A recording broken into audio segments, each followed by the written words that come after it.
Hey, Alex. What?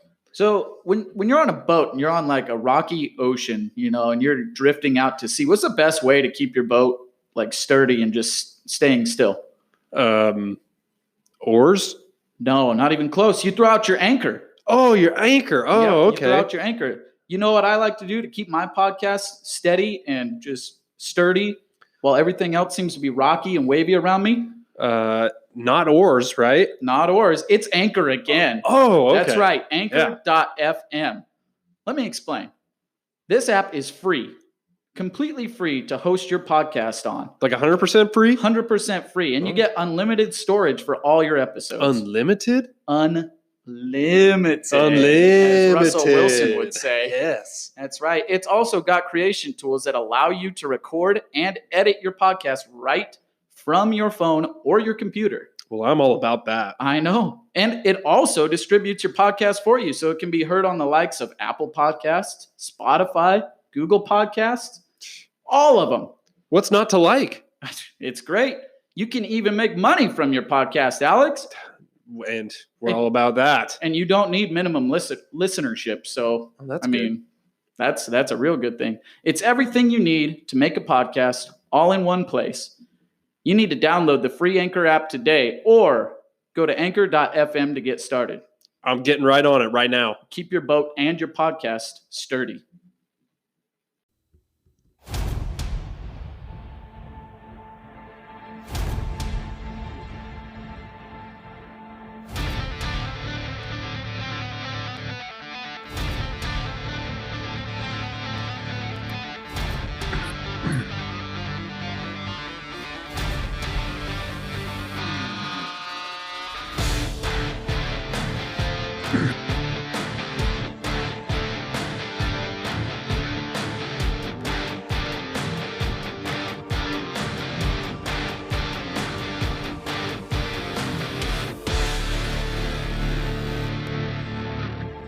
Heyo! What's up, everybody? This is the Fantasy Chairmen podcast, and I am Ben. And I am Chance. And I'm out. And we're back for another episode. Yes, sir. Of the podcast. With 2 weeks left until the NFL season kicks off. Let's go! Oh, I love it. NFL season coming in hot. Starting in 2 weeks on September 9th. So, got to get some last-minute advice out there for these drafts that the smart people waited to do. Yeah, because the injuries happened. We've got some news regarding all that. But before that, it feels good to be back. Yes, it's been too long. Feels good to be back. I just went on a harrowing journey to find the fantasy squatch. Woke him up from his sleep. He did a whole 2-hour spiel on ragging on Alex and all his players. After Alex, like the whole time he's just like, I really tried my best not to, but like all of them, like 2/3 of them. I thought it was great. After Alex so kindly filled in for him on the Squatch Square Off throughout my journey through the swampy forests. And just had to jump in on all your favorite guys there, Alex. I mean, you feel good about the Squatch being back, being awakened? No, he could stay in that cave. Oh man, fair enough. Well, we got one of our most favorite episodes that we do each year. This is our Goldilocks episode going into the season where we tell you about some players that are either being drafted too highly right now. They're too hot. Too hot to handle. That's it. Or they're being drafted too far down. It's a little too cold. Like, why are they being drafted so late? I don't know. And then those players that are just right. Right in the sweet spot. Yep. Being drafted right where they should be, valued correctly, And hopefully you can take this advice into your drafts, because there's going to be a ton of them this weekend and next week. And then football season's going to start. So one more week of preseason and we're in it. Yeah, buddy. Oh, let's go. I know Alex is super hyped. Look at you. Yeah, just hyped. Just look at you. I'm ready to get these out. So he's so excited. All right, before we get into that, we do have a little bit of news to go over. Actually, a lot of bit of news. Been a whole lot of things that have happened between the last preseason games, the second week of preseason, and today. So we'll get rolling on this, and I'll have Alex and Chance just lead the way on the news here.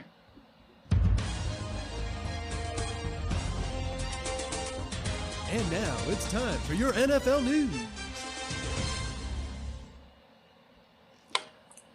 All right, so to start it off, Travis Etienne suffers a Lesfron injury. A what? A Lesfron injury. A midfoot. Oh, what? Something in his midfoot fracture, I'm assuming. But it's going to need... Lesfron. It looked French to me, so I got to do a French. Chance goes full French accent on the Liz Franck injury. Yeah, so it's up for that the last game. I'm dying. Out for the season. So much like hype he around sneezed for him. a First second. round, out for the season. What do you guys say about that, Alex? Well, that sucks for ETN, but stock up on James Robinson. Oh, yes. Spoiler alert. Yep, that is a spoiler. Other news, Sony Michel traded to the Rams. No longer a Patriot anymore. Ooh. Traded for a 5th and 6th round pick. Oh. Was it a 5th and 6th? I wasn't sure what it was. That's what I got written down. I think that's what I saw earlier. Oh. I had written down 2 late conditional picks, so maybe the specifics came out a little later after I wrote those down.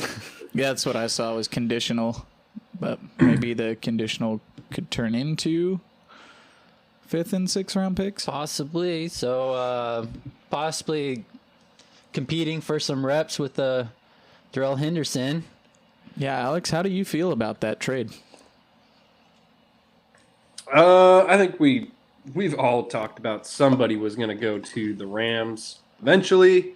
We just didn't know if it was going to be a free agent or by trade. Turned out to be by trade.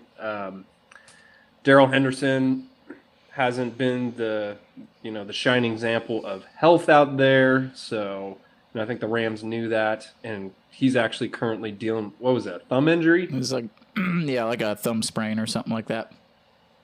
So he's actually dealing with an injury right now, and I think Sean McVay and the Rams know that if they're going to make a push, which by signing Matthew Stafford this year, they're going kind of in that win now mode.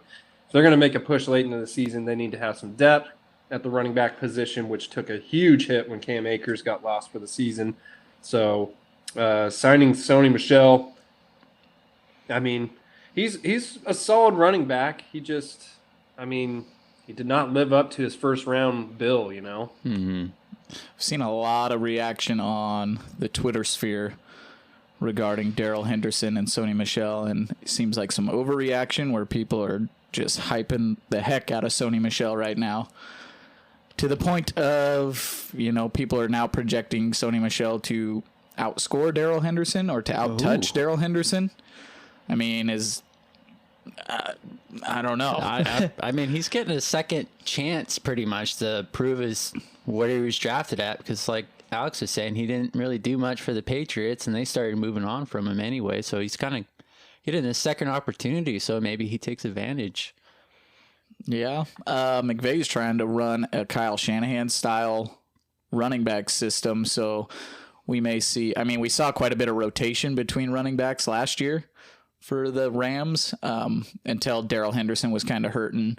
And who was it? Malcolm Brown I believe he was kind of banged up a little bit last year I too. think so. And that's when we saw Cam Akers kind of get the workload. But before that, it was just kind of rotational, and it was hard to tell who was going to start. So I don't know. Makes me perfect little world nervous. for Sean McVay. I think he wants to have one running back that he can rely on. When his offense was kicking butt was when Todd Gurley was in his prime and he was the lead back. So I think he wants to find that. I think he has that in Cam Akers as long as, well, I guess we'll see. I mean, coming back from an Achilles injury, there haven't been really excellent examples of people bouncing back from that, sadly. So It's a tough one. But yeah, he salts in those committees when he doesn't really have that person that he wants to rely on it, week in and week out. Truth. We'll see what happens. Makes me a little bit nervous for Darrell Henderson, but I think they're both going to get work. So, yeah.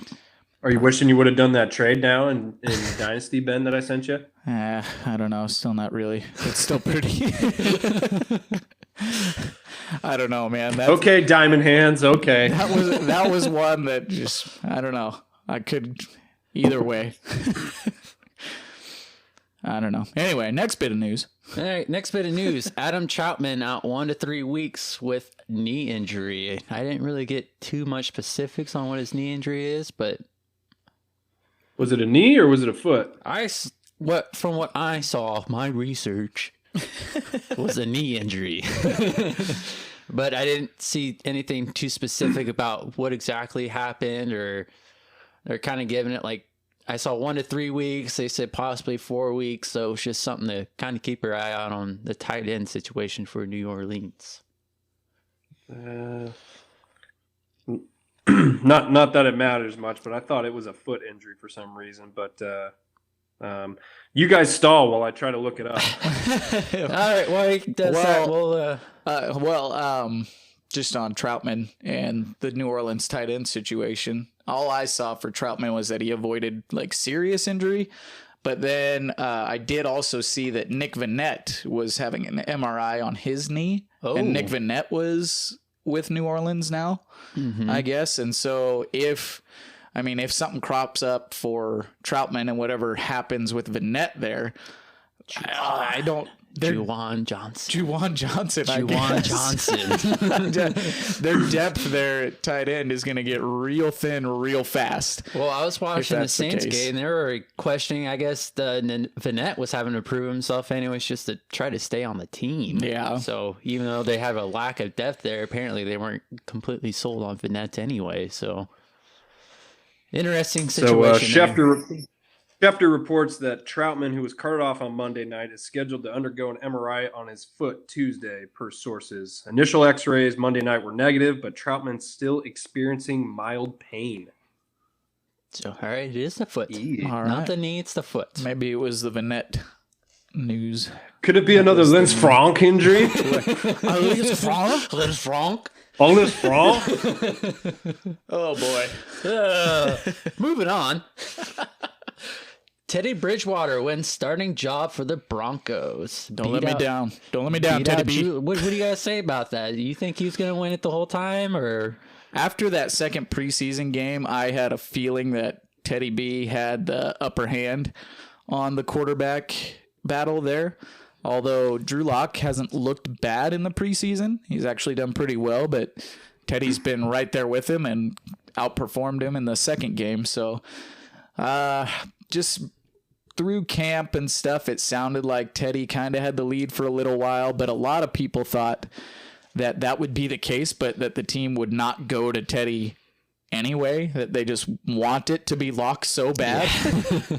And a lot of people do. A lot of people want it to be Lock because he has the potential and the ceiling, I think, but he's almost just too careless and doesn't read the field enough. And Teddy, I think, stock up for both Cortland and Jerry Jeudy with Teddy as the quarterback, just because he's going to have more accurate balls. He's going to not necessarily give them the ceiling, but I think he's going to be able to move the ball a little bit better than Locke if Locke doesn't play to his ceiling. So how comfortable do you feel with Teddy B being the starting quarterback? Do you think he's going to get it until he loses his job, or is this going to be kind of like a week-to-week deal? They have to reevaluate every week? I have a bad feeling that's how it might go, but Teddy supported three top 20 wide receivers or top 25 wide receivers. I saw a stat floating around earlier today that Teddy supported 3 top 25 wide receivers last year in Carolina. So I like that. I mean, that's real good. Christian McCaffrey being out probably had a lot to do with that, but that's good news for Cortland. That's good news for Jerry Jeudy, and could be good news for KJ Hamler as well. Yeah. So other news, Trevor Lawrence, QB1, he's starting. Oh, man.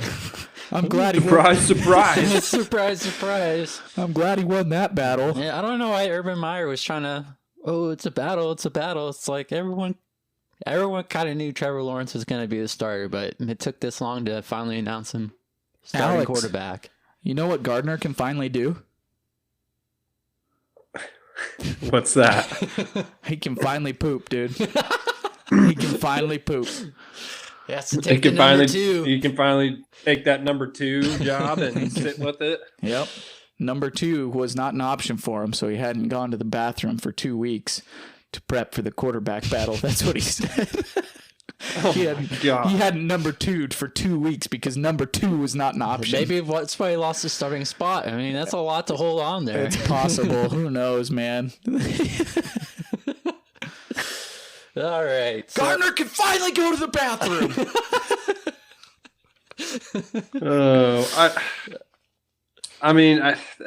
This was going to happen. We all knew this was going to happen, so it's not really a surprise.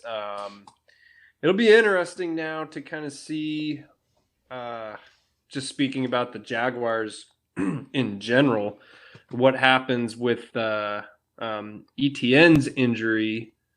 I know that, the rumor was that during the draft process that they thought ETN was going to be like Urban Meyer was kind of viewing him as that Curtis Samuel, Percy Harvin kind of player right there. And a lot of people kind of baffled because they thought you already got that guy in Laviska Shenault. So could Laviska be picking up some more of that kind of gadgety player, or do you think they just go straight with James Robinson and try and plug him into what they have planned for ETN?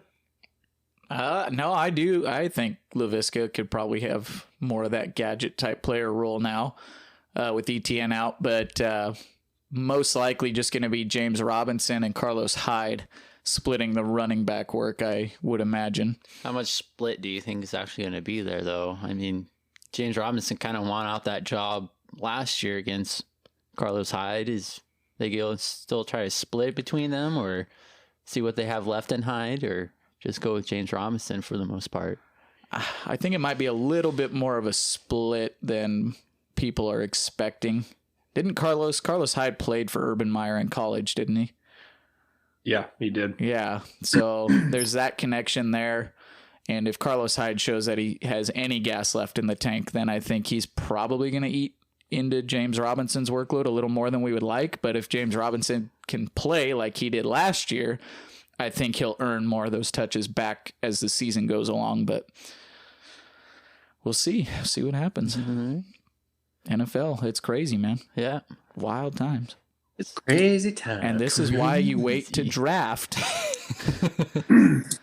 until as late as possible. Yes. Because of these things right here. Yeah, that's no joke. So last bit of news I got here is kind of on the Deshaun Watson. Not hearing a ton about him lately with his whole court thing or anything like that. But he is back at practice, but working on a separate field. Not participating in any team drills, did not travel with the team, and apparently the team is looking to move forward without him. So is Sean Watson getting traded, or are they just going to kind of let him do his own thing this year, figure out stuff, and then worry about next year? We'll let the dynasty owner of Deshaun take this one. Does anybody really know? I don't know at this point. I mean, I know the asking price of the Texans is real high for Deshaun currently with his situation. So, I don't know. I think a lot of teams. There's some teams I think that have already put out offers out there trying to buy low on his situation and everything, and trying to gamble on it. But I don't think the Texans want to sell low. You know, they're wanting to wait as well to see what comes of this. So, and if it looks like Deshaun gets cleared of all these allegations and stuff, then he could potentially. I mean, they could get everything what they're wanting for him. So it's just it's a waiting game, and the annoying thing is that we really haven't even heard much from the courts or the two lawyers as of late. No. In the beginning, there was a whole lot of back and forth stuff, you know. But I don't know about either of you guys, but I haven't heard anything at all. It's been quiet. I haven't seen anything. I read a massive thread on Twitter that I cannot remember his name off the top of my head now, but he's a lawyer of some sort that deals with like these types of cases, but he's also like way into fantasy football. And I think he has a podcast. And I should have bookmarked the tweet, but he did like a 40 some odd tweet thread on Deshaun Watson's situation. And I read through the whole thing, and I came away still not knowing any more than what anybody knows now. Still just as confused after reading that.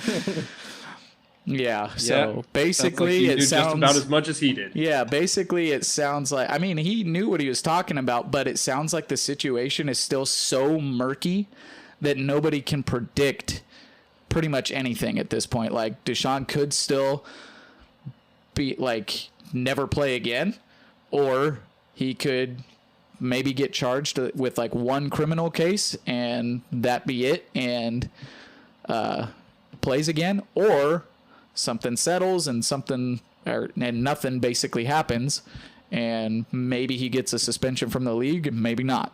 That's basically what it said. With nothing happening right now though, why not try to plug it in while you still have him? Until he doesn't want to play for the Texans. Well, I know, but he's refusing. This whole thing, nothing's happened yet, so I'm assuming he's still good to play for at least a little bit, until something starts coming out. But like he's not on the commissioner's exempt list. No, so. I mean, so he can still play. But yeah, just the whole working on a separate field, doesn't want to be there anymore. They have to trade him if Deshaun's going to play football this year. I mean, but like, do you wait to see if you can get some higher value once this whole thing settled over? Or do you try to trade him to a team now and just take what you can? Well, I mean, the Texans are don't have a lot on their team right now. They could probably take whatever they can get right now, especially if they're not having Deshaun Watson playing for them. Might as well get something back. I mean, all the Texans' moves right now are showing that they're in rebuild. They've made like 3 trades in the last 3 weeks, and they've traded away 2 cornerbacks or something like that for 1 cornerback and draft picks. So they're gearing up. They know they're in rebuild mode, and it makes 0 sense. They're gonna move on. They're gonna trade Deshaun Watson eventually. It's just a matter of when. Yeah. Yep. But they're not gonna take a second for him. It's still pretty risky trying to sit there and wait, though, because if this all goes downhill and Deshaun Watson ends up maybe doing some prison time or getting suspended by the commissioner, I mean, they're not getting anything for him. Nope. So I think at this point they will. I mean, the Texans organization has been so bad-mouthed as of recently that they will go down with this ship, even if it means they get nothing. And Deshaun, I mean, if the only way. I mean, the way I see it with the history that we've seen in the NFL with other kind of things related to this is, I mean, the only way that Deshaun Watson never plays football again is if he is guilty on all these charges and they're all criminal charges, you know, every single one of them. That's the only way I see he never plays football again. Well, Alex, you are in the position of the Texans right now, except your team is not as bad as the Texans. No, it ain't. I'll tell you this You much. should just try to move on from I him. haven't gotten Get one, what I you haven't can. gotten one trade offer for him. That's because we all know what you want, and nobody wants to Yeah. pay that up Nobody's for even- that. Nobody's even come up to even, knock on the door or say, hey. I'll give you a 2023 going? second for him. Yeah. Oh my God. Well, now you're just doing it just to do it. And that's not real. I mean, I'll do it if you want to make that trade. It's been offered, Alex. I If will you- go if- down with this shit. If you say yes, I'll send it right now. Like, come on. All right, don't say I never gave you nothing. We should move on. You got any more news notes there, Alex? The only last little bit that Chance didn't cover already is Robbie Anderson got paid. Oh, yes, he He did. received an extension, a 2-year, $29.5 million extension with over $20 million guaranteed. Yeah. That's pretty good. That is good. That's good money for Robbie Anderson right there. Reunited Real with good. Sam I mean, Darnold. and Good stuff. yeah, and it I don't know, to me that shows Panthers are going to use. I mean, Robbie Anderson, 1A of the team up there with DJ Moore. I would say 1B, 1B. but I mean, he's I gonna could get. see. He's gonna well, get his looks actually, this year. sorry. No, he would be 2B because McCaffrey is 1. Yeah. DJ Moore is Oh, 2A. God. Well, okay. So let's Yeah. rein it in a little bit here, Alex. McCaffrey is still that team. I was speaking in just the wide receivers, but I mean, if you're going to bring in McCaffrey, okay. Yeah, well, who's going to be their leading wide receiver? McCaffrey. Probably McCaffrey. Most likely. We'll see.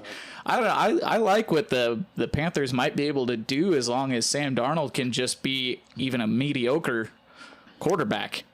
I think they're going to be pretty stellar. I think they're going to put they up have points. the weapons For they sure. Have the weapons. So And it sounds like Terrace Marshall is tearing it up as well lately in camp. So those LSU wide receivers, man, They're- they've been going off lately. they're pretty good. Pretty good. All right, well, that'll do it for the news and notes. You guys ready to get into some Goldilocks? Goldilocks? Goldilocks. Are you going to again? tell us the story of Goldilocks before we get started? Oh, it's coming right after this.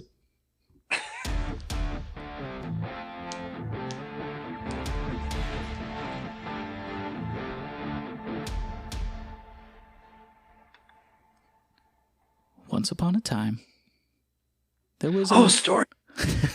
It's story time. Story time. Shh. Gather round, children. Yeah, gather around, children. Why don't you just take a seat right here? I got a story to tell you. Oh my goodness. Creepy old man. The old prospector's telling us a story. This is a story of Goldilocks. You have to do that the whole time now. I hope you know that. Oh gosh, I don't think I can do that. I don't think anybody wants to hear that. But we all know the story of Goldilocks. We go over this every year. Goldilocks was wandering through the woods. I don't know. I can't remember if she was lost and alone or if she was just wandering. Where was she going, Alex? She was lost and alone, if I remember right. She was just kind of meandering around out there, looking for some mushrooms, some berries, some maybe I'm getting my fables mixed up, but maybe it was the what was the candy house with the witch in it? That's Hansel and Gretel. That was Hansel and Gretel. She probably ran That's into right. them at one point, though. These guys had soup or porridge. So Porridge. Goldilocks. Oh, yeah. So yeah, she's out there. She's like, man, I'm hungry, kind of tired, need somewhere to sit, and comes upon this house, and she's like, what am I gonna do? A little B&E action. This is actually right.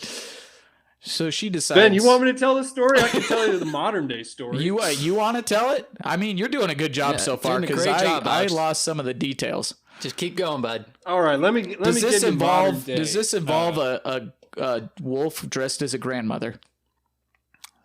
Ooh, no, that's a different one. That's Little Red Riding Hood. Okay. That's right. All right. Fair So enough. modern day Goldilocks here is Goldilocks.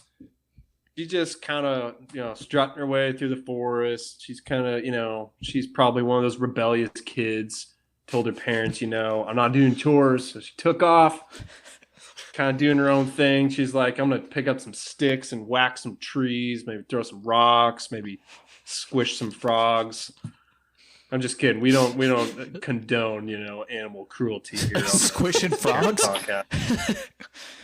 No, but Goldilocks Anyway, so was a troubled Goldilocks is child. out there in the woods. She's getting tired. She's like, man, gotta find me. I'm getting hungry too. Her stomach's growling. It's making noise like, like Yeah, that. When your stomach's real hungry. Yeah, bubbles. Mm-hmm. Yeah, bubbles.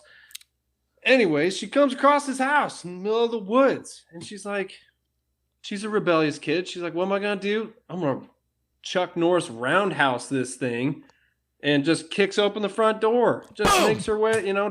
Doesn't even knock on the door. Just kicks it in. Chuck Norris style. She though. goes in there. This is And my she, house. Totally my house now. Totally my No, pretty much, yeah. No regards. This ain't your She house. goes in there. I'm telling a story. I'm telling a story.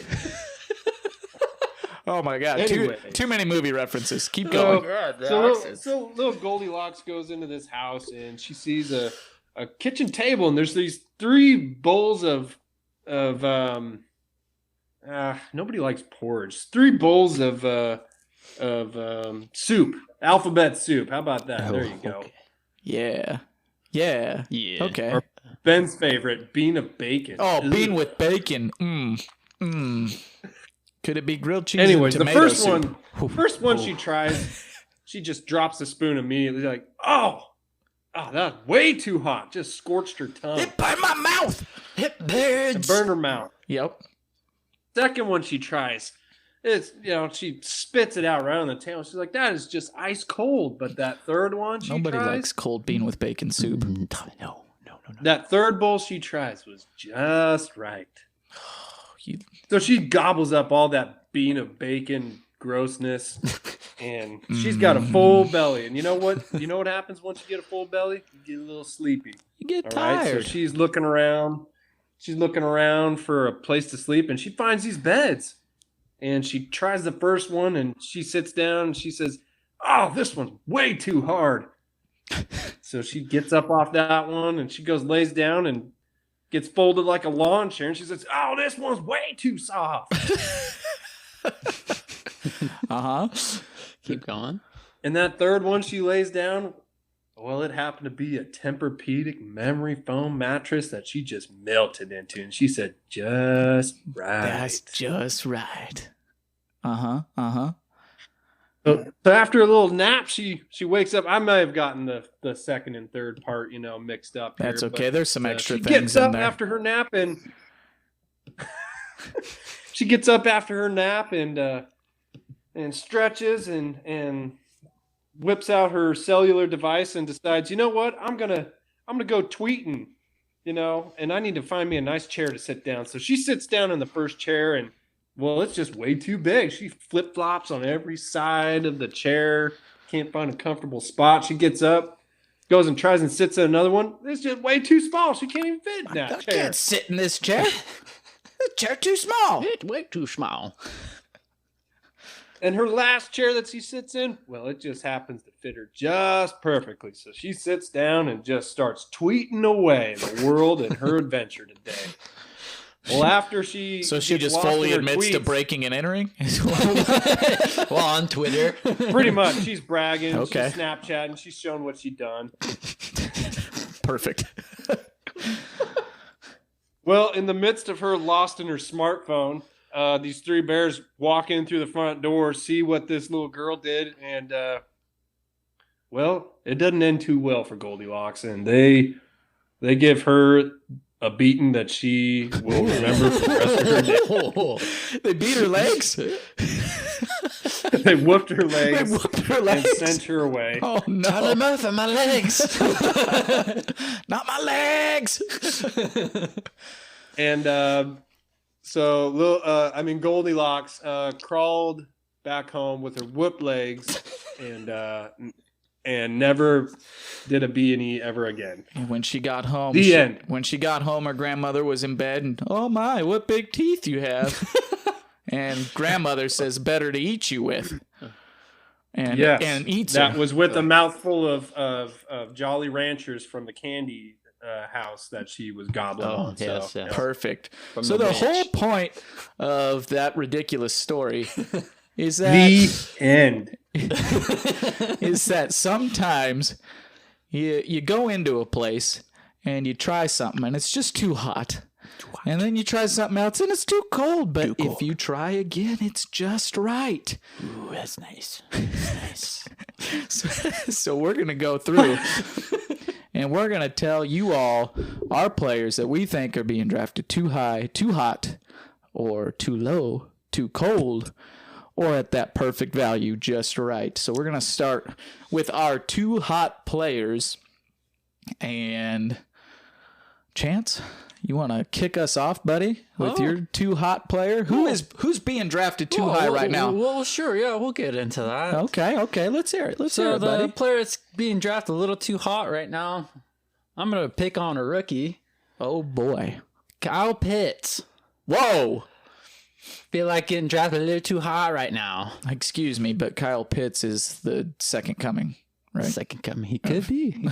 We don't know that yet. So we get a lot of there's been a lot of things about him. You good? Yeah. Hello? Did you just say Kyle Pitts? Too hot? Too hot. He indeed said Kyle Pitts too hot. So right now, Kyle I'm about Pitts to is spit out my too hot of a drink. no. So right now he's being drafted as the fourth tight end, getting picked as ADP is 45 right now. 45. So he's getting drafted if you're in a 12-team league at the end of the fourth round, middle to end of fourth round. And I just think that's very high for a tight end where in the past, they sometimes struggle a little in the system, get used to the system. It takes them a little bit to get, those points start rolling. And we're kind of put him as a top 4 over TJ Hawkinson, Noah Fant, even Mark Andrews, who are proven tight ends to get you solid points every week.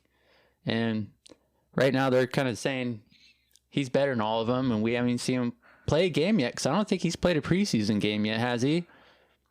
I don't think he's played in preseason games.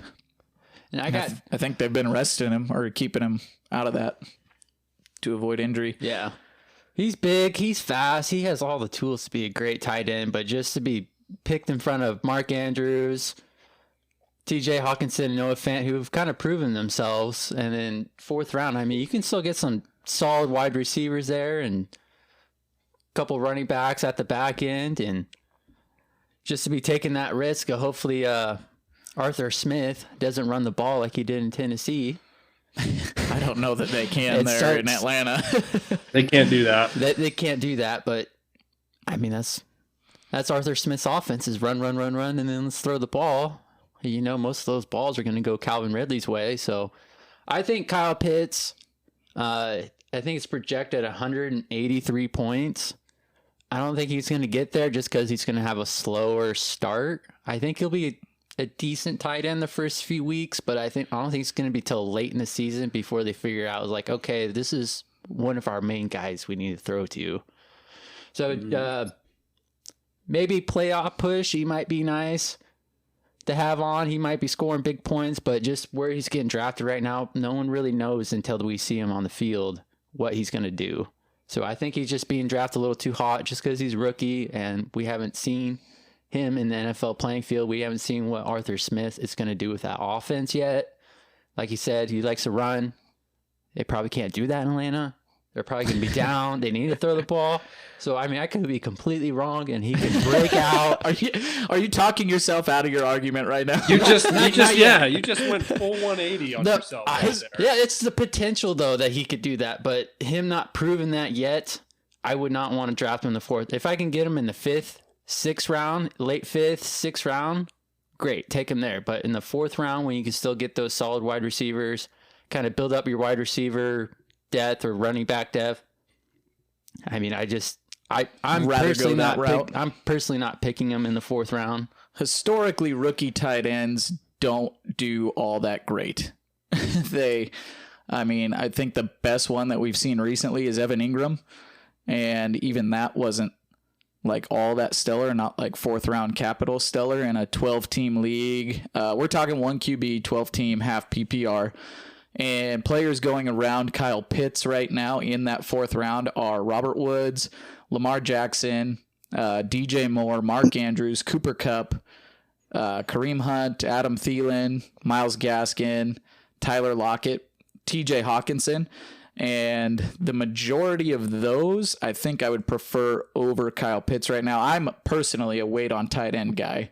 Yeah, me too. So, I mean, unless I can get one of the big 3. Yeah. The big 3, it just surprised me to see him already. He's right outside the big 3. Even his points are actually pretty close to Darren Waller, George Kittle, almost style. As far as projected wise. Projected wise, yes. Alex, do you think Kyle Pitts is going to break history? I don't think this year, no. I mean, I don't know. It's difficult to say. He probably has the best chance out of anybody that's come out, but at the tight end position with the workload that's been set in front of him, but I don't know. We'll see. I wouldn't bet on it, I would say. Dynasty wise, yes, give me him. I was going to say Dynasty wise, yes, I will take you. Of course, we're talking redraft here because dynasty wise, that kind of changes a little bit because I do believe in Kyle Pitts long term. Long term, yes. It's just this year. It's going to take him. I think it's going to take him a little bit to get a part of the offense and actually get to his full potential.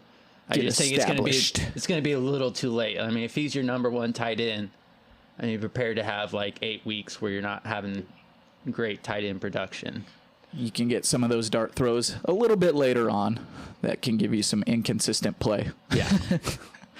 All right, Alex, you want to give your 2 hot player? My 2 hot player is going to be Jamar Chase, wide receiver of the Cincinnati Bengals. Another rookie, picking on another rookie here. Just picking on the rookies. I'll tell you what, people are going nuts for these rookies right now. We were talking about that before we started the podcast, but he's currently going as wide receiver 24 right now. So as a wide receiver 2 currently. That's wild to me. Wide receiver 2. Well, and especially after dropped 3 catchable balls in his last preseason game. So yeah, that's a big part or a big note for me is he's showing a whole lot of rust in his game right now. He's dropping easy catches. It's in his head right now. He didn't play all of 2020. He opted out. So we're seeing a whole lot of that, which I'm sure that'll clear up, but it'll take a little bit of time to kind of clear up as well. In the range that he's being drafted right now, you're setting yourself up for failure. In the last 10 years, in the last decade, these are the best rookie wide receiver seasons, or these are some of the best rookie wide receiver seasons that have been recorded. And I just looked for ones with either 1,000 yards or 10 touchdowns. Let's see here. Amari Cooper in 2015 had 1,070 yards. Keenan Allen in 2013 had 1,046 yards. A.J. Green in 2011 had 1,057 yards. Kelvin Benjamin in 2014 had 1,008 yards. And then you get Michael Thomas in 2016 was 1,137 yards.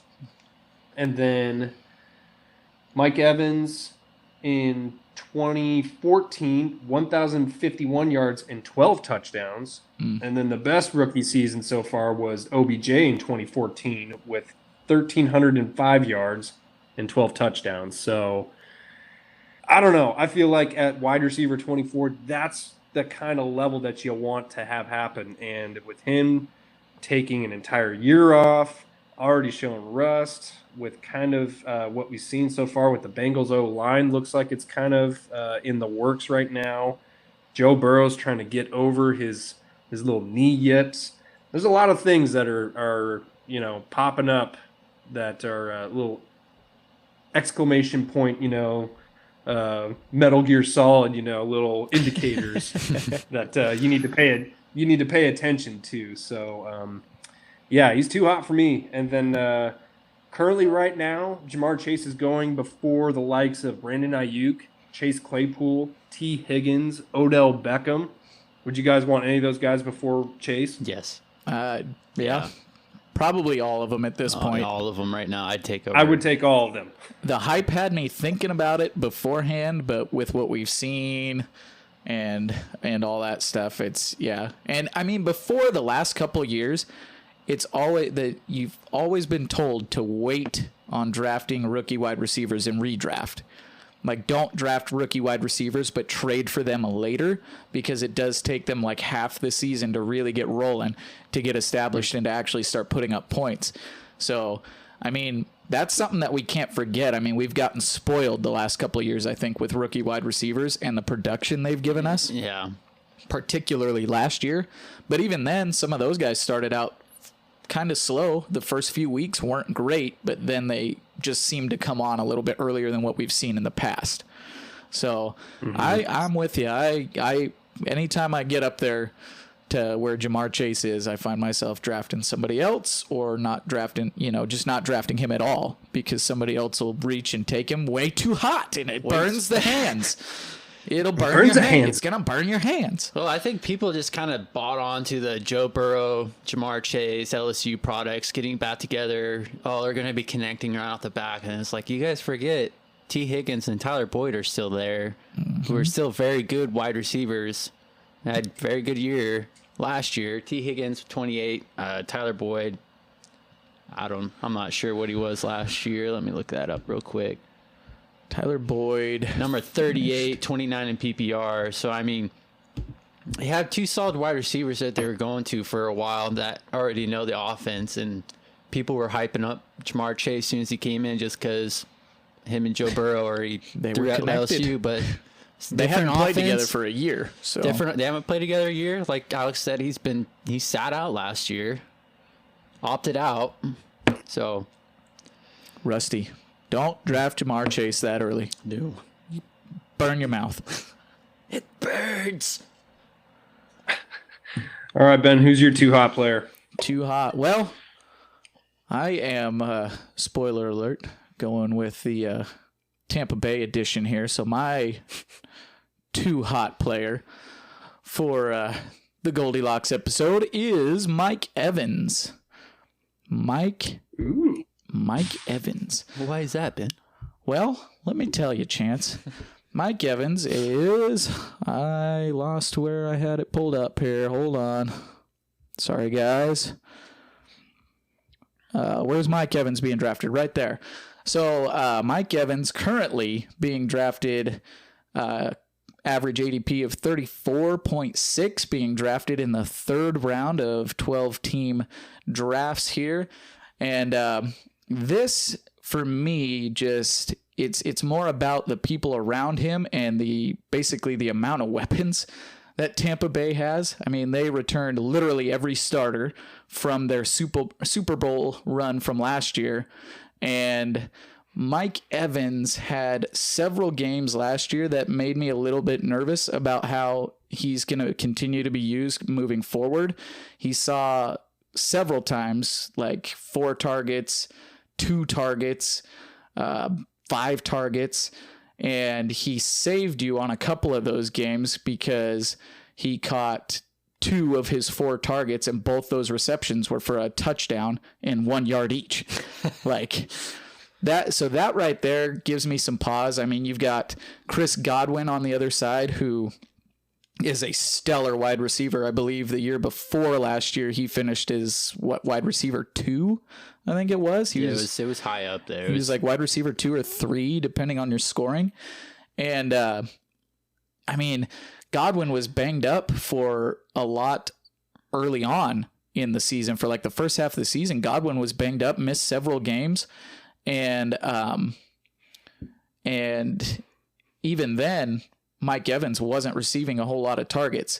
And then you have Antonio Brown that joined later in the season. I think he started in week 10, week 11, or no, maybe week 9. And, after that, you saw Antonio Brown start to come on, and we know that Brady and Brown have a connection, and I'm going to talk about that a little later.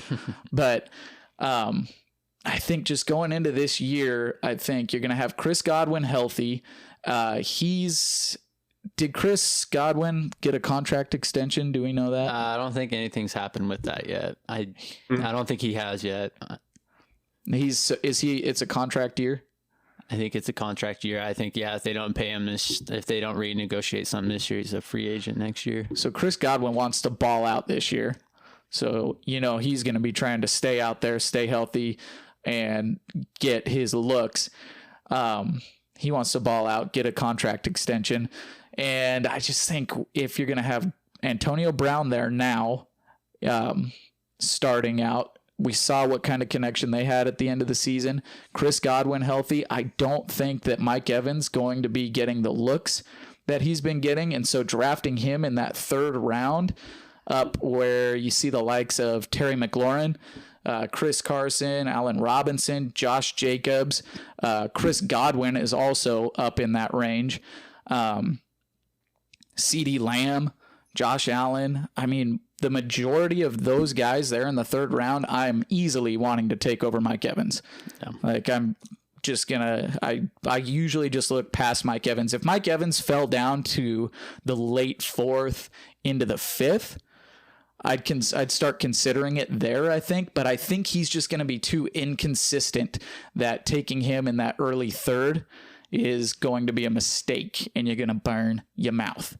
Yeah, just kind of looking at his past 2 years, I mean, a lot of the times why he's ranked so high is he has those huge games where he gets 30-plus points for you, but I'm looking at his past 2 years, and there's so many games just in the single digits. He's just so inconsistent, and he'll have some average weeks where you're kind of expecting out of him, and then he'll have his big weeks where it's like, whoa, where did this come from?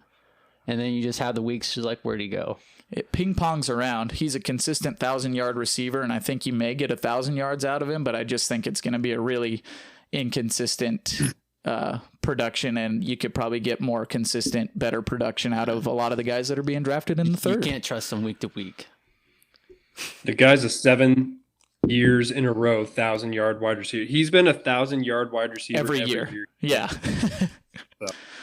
I know. I mean, you're like I said, you're probably going to get 1,000 out of him, but how is that 1,000 going to come for you? Well, me personally, having him for 2 years in our Dynasty League, I mean, there's weeks I just wasn't playing him because I didn't know when he was going to ball out like he does. He has those games where they're big games and they can win me weeks, but you don't know when that's going to happen. Because I also had multiple weeks where he got me single digits and I end up losing. He's the Tampa Bay version of Tyler Lockett. yeah, basically. It's a good way to put it. All right, let's move on to Too Cold here. Too Cold. We'll go back. How are we around. looking on time? Do we need to pick it up? We should probably pick it up a little bit. Move to Too Cold. Goldilocks is usually one of our longer episodes. Too Cold player, Chance. Who you got? So my Too Cold player is James Robinson. So definitely too cold now that Travis Etienne is gone. This one's a slam dunk. It's a slam dunk. It's definitely too cold. So right now his ADP is... It's like, oh, you don't say. His ADP was 69.2. So even before Travis Etienne went out, I still think they're going to use him heavily in the running game and kind of have Travis Etienne be pass catcher, change of pace kind of deal. They weren't completely sure what they were wanting to do. There was a lot of talks to him being the wide receiver, using him as wide receiver, running back, and I believe Urban Meyer ended up saying we're going to use him as a running back. But James Robinson getting drafted in the 6th round after having a phenomenal season last year for an undrafted rookie. Number 7. 38 overall for points, and he's getting drafted in the 6th round now. Yeah, I mean, he proved himself as a runner.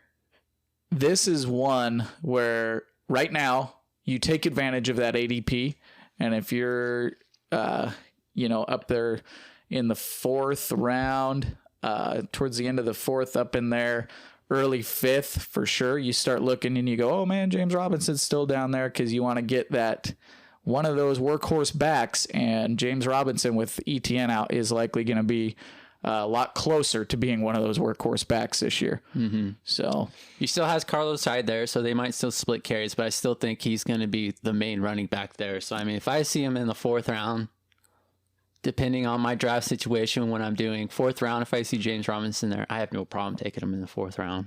Snag him up. I'm not scared of Carlos Hyde. That's a slam dunk one there, Chance. Alex, who's your too cold player? My too cold player is going to be Zach Moss, running back for the Bills. He's currently going at an average draft position of 90, and he is the running back 35 off the board right now. So one of the things that everyone really liked about Zach Moss was he's got excellent rushing ability along with receiving ability. So last year, his rushing ability, he was 4.29 yards per carry, not too bad. And then his receiving was 6.79 yards per catch. Not fantastic, but not, terrible as well. But he, coming into his rookie year last year, he had Devin Singletary there ahead of him, and he dealt with some injuries right off the bat. But in my mind, I mean, I think he slowly just kind of took over the job away from Singletary. They got a taste, saw Moss have a couple of good games, and they saw what the possibility of having Zach Moss as your lead back can look like. And I think they liked that. So another piece of it was the Bills invested a ton of money in Josh Allen this offseason. He got paid. Mm-hmm. And one of the things I think that, I mean, this is just me kind of speculating a little bit, but if I were the Bills, one of the things I might want to do to preserve Josh Allen is those goal line dives and those, maybe 4 or 5 yard out carries. Maybe give those to Zach Moss. Let him pound those in and try and preserve your quarterback for a little bit. You don't want to end up with a Pat Mahomes kind of injury where he flopped on the, kind of a freak injury and messes up his ankle. So, and then he's currently right now going behind the likes of Trey Sermon, Michael Carter, Leonard Fournette. I'd take Zach Moss over those guys for sure, easily. So for sure, absolutely. I like that call a whole lot. Both those players too cold. My too cold player, and mine are going to be easy. I'm going to keep mine pretty quick because I made the argument already. But like I said, Tampa Bay edition. While Mike Evans was my too hot player, my too cold player is Antonio Brown. Okay, so Antonio Brown, like I was talking about, is being drafted well behind the likes of Mike Evans and Chris Godwin right now. He's currently being drafted in the 9th round of 12-team drafts. 181.9 is his average ADP. And he's being drafted around the likes of A.J. Dillon, Kenyon Drake, Mike Gesicki, Mike Williams, Tyler Higbee, Corey Davis, Curtis Samuel, James Conner, Laviska Shenault, all those guys. And I think of those players there, while I really started to dislike Antonio Brown as a person, you can't argue that he was once like the best, or arguably the best wide receiver in fantasy for the better part of a decade. Mm-hmm. He and Brady have a connection. Brady loves the guy. I mean, they lived together for a little while. He got him brought into New England. Then he got him brought into Tampa Bay when Arians didn't want him. Tampa Bay didn't want him. They signed him while he was suspended for the first 8 games of the season. So they had to sit on him for 8 weeks. And then he started in week 9, and in the last 4 games of the regular season, Antonio Brown caught fire, and he played a major role in the playoffs on the way to their Super Bowl run. So I think we're going to see Antonio Brown get involved a whole lot more in the offense, and he's going to be there week 1, and that's going to take away some from Mike Evans. And I think if there's definitely a a Tampa Bay wide receiver that you want, it's Antonio Brown down in the 9th round right now. So too cold. It kind of goes into Alex's too hot on Mike Evans. I mean, he's going to be getting less targets That was my now. too hot. Was it your too? Oh, yeah, you're the Buccaneer guy today. Chance is already forgetting things. Yeah, that happens. All right, Chance. Maybe if it was in French, you would have understood better. Les Francs. Oh, my goodness. Man. I'm going to get you a Les Francs bracelet. You should.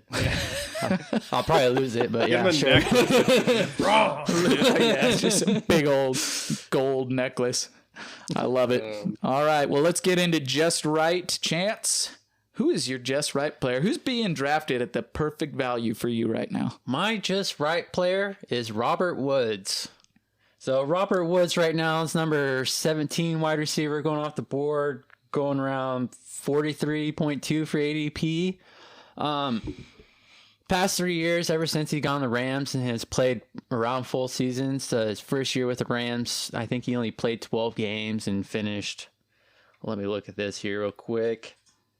Finished 36 in 12 games. So, I mean, that's still pretty good production while he was there. But the past 3 years, he's finished 13, 21, and 10 in standard, PPR 13, 14, and 11. So, I mean, getting him in the 4th round, you know what you're getting with Robert Woods. You're getting consistent points every week because it's Robert Woods, Cooper Kupp. They're getting points every week. If they're playing, they're healthy, they're getting the points every week. So he's consistent. So getting him in the 4th round, no, you're not getting a big-time playmaker, but you're getting those points every week. So him in the 4th round it's a great spot for him. I mean, Robert Woods in the early 4th. I'm taking Robert Woods over Mike Evans for sure. He's just perennially underrated. He is basically the Chris Carson of the Rams, where Chris Carson is always underrated as a running back. Robert Woods is always underrated as a wide receiver. All right. Next, Alex, who is your Just Right player?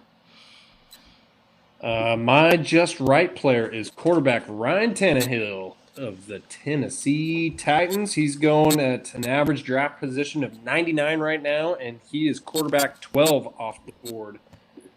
I think we can all agree Ryan Tannehill is one of the most underrated players out there, and the guy has just ever since he's been out from the fantasy dementor Adam Gase, he's flourished. He's blossomed. He's turned into this from the dementor flower. Dementor. Got away from the dementor, and he got out from underneath of it. Is glorious. And he's improved every year since then. I know the Titans have lost Jonnu and Corey Davis, but they gained a little somebody called Julio Jones, who's going to be pretty darn good at catching the football. So Ryan Tannehill, he's super efficient. I mean, he's not throwing for over 40 times a game all the time. That might change now with a new offensive coordinator there, although they say that they do want to keep kind of the same offensive scheme. But I think the reason they brought Julio in is to help out with Derrick Henry, all the carries that he's had in the last 2 years. Maybe throw the ball a little bit, offset the heavy run scheme to preserve Derrick Henry for a little bit longer and also preserve Julio Jones for a little bit. So he's a great value at where he's currently going at, and he honestly has top 10 potential easily, especially with the addition of Julio Jones there. Yeah, so he finished number 8 in quarterback last year, and that's Derrick Henry getting 2,000 yards, and your main wide receiver is A.J. Brown. And I think I said in an earlier episode, he had multiple games under 30 attempts. I don't think that's happening again with him. I think he's at least going to get 30 attempts. So I think he just goes up from here. He's not going down, especially with Julio Jones, one of the better wide receivers we've seen in our time. Oh, yeah. You could almost argue too cold for Tannehill. Yeah. So, yeah, that was halfway. He was like teetering on that edge, and I was like, man. I mean, he's going around the likes of, like right now, he's kind of sandwiched in between Matt Stafford, Jalen Hurts, Joe Burrow, Trevor Lawrence, Baker Mayfield, Trey Lance, Justin Fields. So, I mean, I would be taking Tannehill maybe right close to Stafford and Hurts, kind of right in there. But he's in a good spot. I mean, he was like one or two places away from being almost too cold. I like it. That's a good call. And to round it out here, my just right player, I bet you can probably guess it. We're sticking with the Tampa Bay wide Wait receivers. a minute. So you went Mike Evans and Antonio Brown. Yeah. The last one is going to be Tyler Johnson. Incorrect. Yes. Scotty Miller. Scotty Miller. Though they're probably being drafted where they should be. Rob Gronk. No, not Gronk. It is Chris Godwin, the other big wide receiver there for the Tampa Bay Buccaneers. Oh, that guy. Yeah, Chris Godwin, man. Like I said, he's coming into this year healthy. He's coming into a contract year. He's going to be wanting his looks. He's going to be playing his heart out, trying to make that money. And Tom Brady threw for 4,626 yards and 42 touchdowns last year. And that was with some inconsistency from Mike Evans. That was with Chris Godwin being banged up. That was without Antonio Brown for the first 8 games. I think that was his first year in the Bruce Arians system. That was his first. Yeah, exactly. It took him a while to get the system down.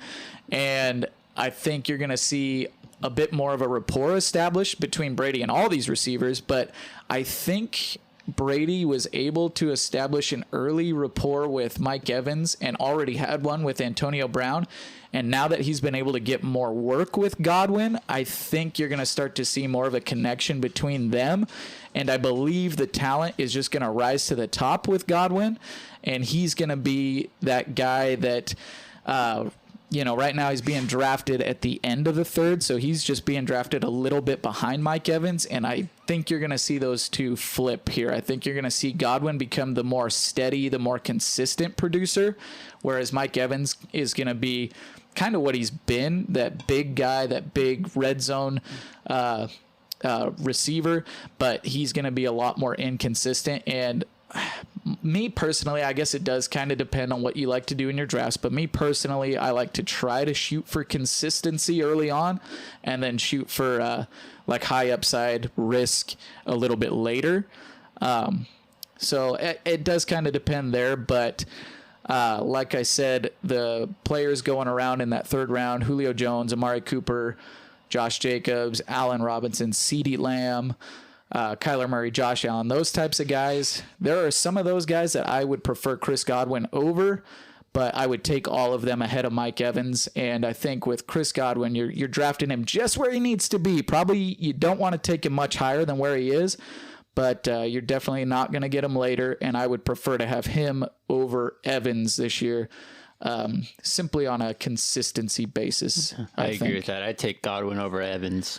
Value-wise, I'm taking Antonio Brown if I'm taking Buccaneer receivers. But yeah, he stays at his of all three of those, yeah. Of all three of these, yeah. But Godwin, I think, is going to be your consistent production out of that offense for sure.